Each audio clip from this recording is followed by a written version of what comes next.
Hello, my name is Kyle Burris, and I am currently a senior here at the University of Houston. I actually graduate this May. This is my second semester of student teaching.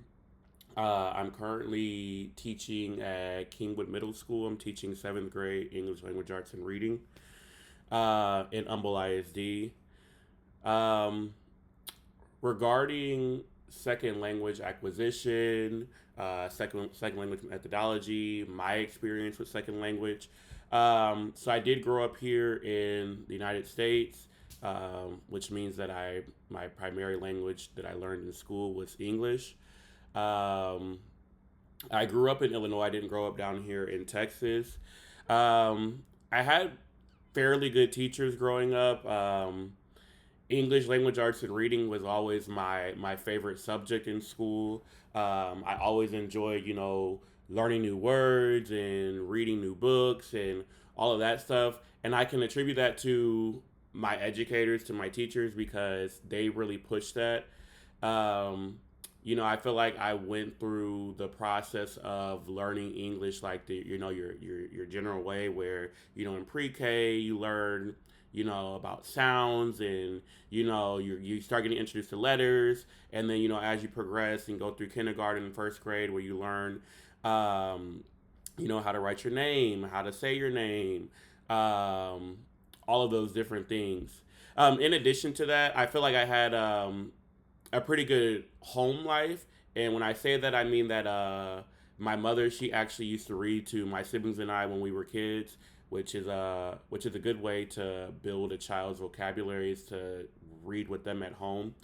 So I feel like that definitely was a benefit as well. Um, I can remember, being in second grade. I was always like I said, I was ecstatic about school. I loved going to school. I loved reading language arts specifically, and I remember learning. It was one day we learned about like homophones and homonyms and homographs, and I'll never forget that lesson that my teacher taught. And I don't know, like just everything within the English language has just carried with me throughout my educational experience. Um, Getting into middle school, that's when I started to learn a different language. I learned Spanish in middle school, my seventh grade year. The district that I was in, they wanted to try a new pilot program, and the school that I was at was the one that adopted it first. So that's when I learned it was called Spanish 1A. So it wasn't like Spanish 1 that you take in high school. It was like what you kind of like a precursor to what you take in high school. And I loved it. Like I loved every single moment in that class. I loved learning a different language. Like I thought it was so cool to learn a different language. Um, my teacher kind of started off slow, like we kind of reviewed numbers and letters and sounds, same as you would in the English language. Um, colors was a big thing, the days of the week, the months of the year, like all of those different things, those elementary things that you would consider as a seventh grader. That's what I was learning in a new language, in Spanish.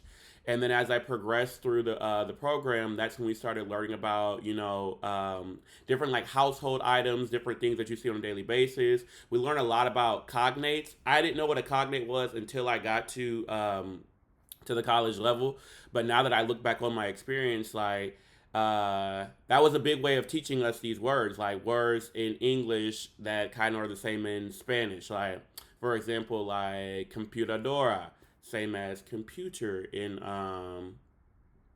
English, or libraria, same as no, it's not libraria. I'm saying the wrong thing.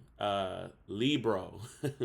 Excuse me misspeaking. Libro is the same as book in Spanish. However, you can attribute that to library in English almost.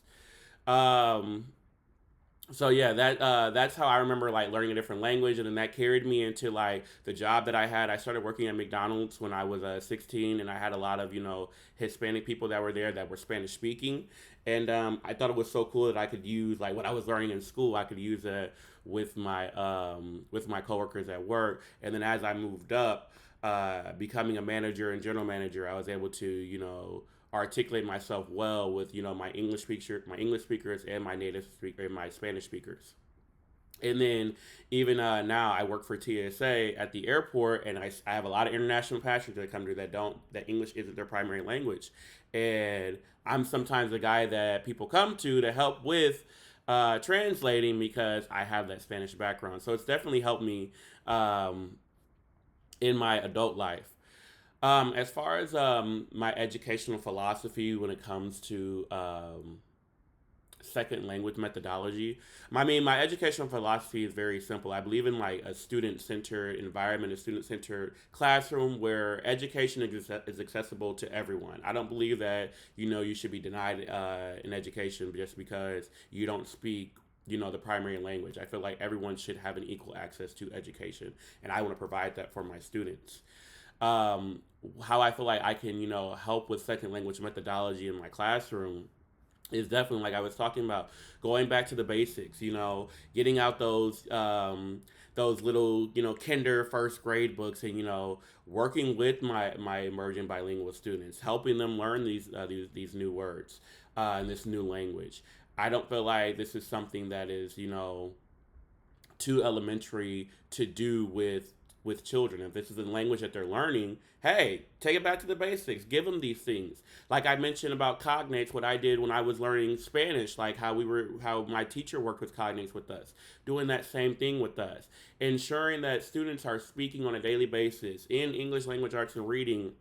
Listening, speaking, reading, and writing is something they should be doing every day. I will encourage that with my emerging bilingual students, ensuring that they're having those discussions with their peers, and to make sure that they're comfortable speaking, providing them with sentence stems, providing them with starters, providing them with whatever resource that I can.